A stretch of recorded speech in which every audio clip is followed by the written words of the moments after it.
श्रीगुरुदत्तात्रेयाय नमः।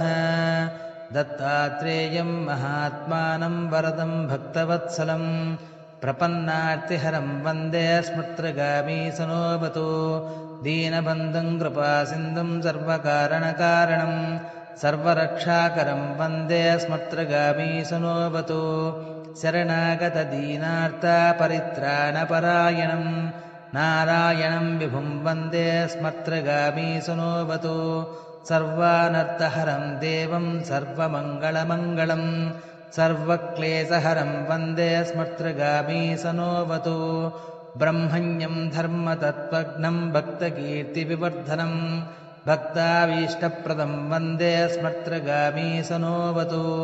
शोषणं पापपङ्कस्य दीपनं ज्ञानतेजसः तापप्रशमनं वन्दे स्मर्त्रगामीसनोऽवतु।